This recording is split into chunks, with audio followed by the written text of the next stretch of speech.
Michaela Vernava here on Radio Row. I am joined by UFC fighter Anthony Johnson. Anthony, thank you for talking with us today. Thank you for having me here. Now, you have a big fight coming up on the horizon. Let's just start with the excitement level of facing Daniel Cormier again. Well, I'm very excited.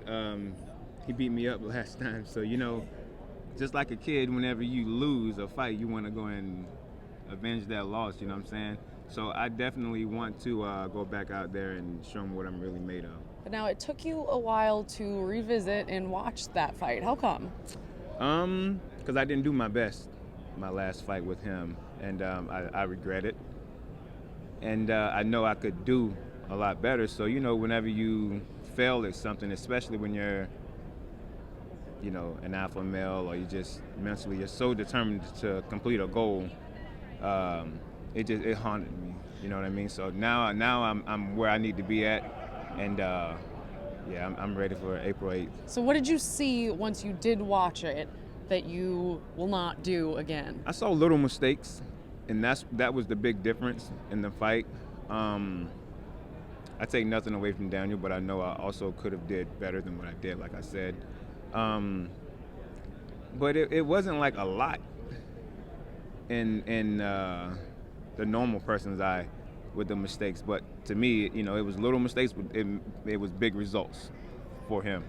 Well, you're known, obviously, for your knockout power and your intimidating presence inside the octagon. Cormier for his wrestling, and he's come out and said, no wrestling, just boxing this time around. What do you think of that? Yeah. I let him believe that if he wants to. I'm sure that he's practicing, but he needs to practice some more.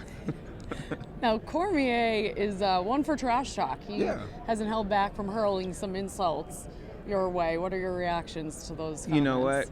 I really have nothing to say about it.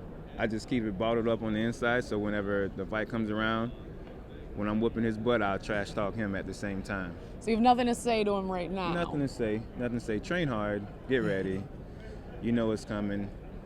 That's all he needs to know. But he knows what's coming. That's why I don't have to say anything. Daniel knows that he got lucky that he beat me.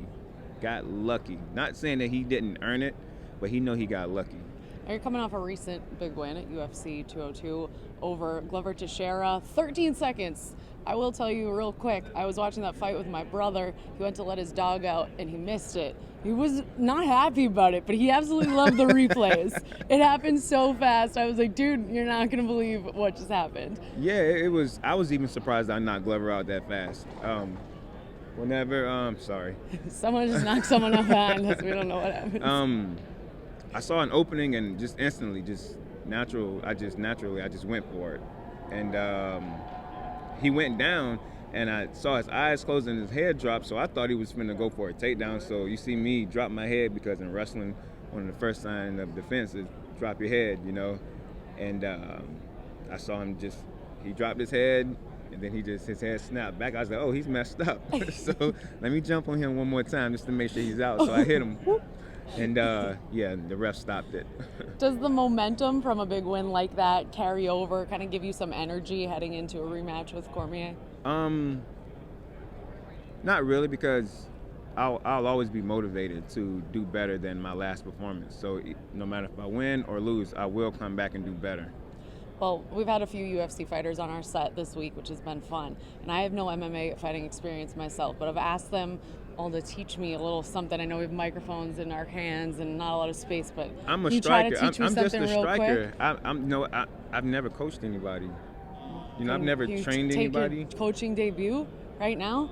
Show me how to throw a. How do you throw your punches? I don't know. Yeah, you do. I don't. You have a brother, so I know you got in a fight with your brother. So. No, he's very nice to me. Okay. How would you punch? That, just like that. No, I go like this. Yeah, get them with the hook. I think the so. hook uppercut. Am I doing it right?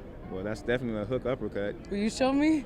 Well, to me, whenever I punch somebody, I always try and hit them with this knuckle. I always aim with this knuckle, because that's going to be the hardest knuckle.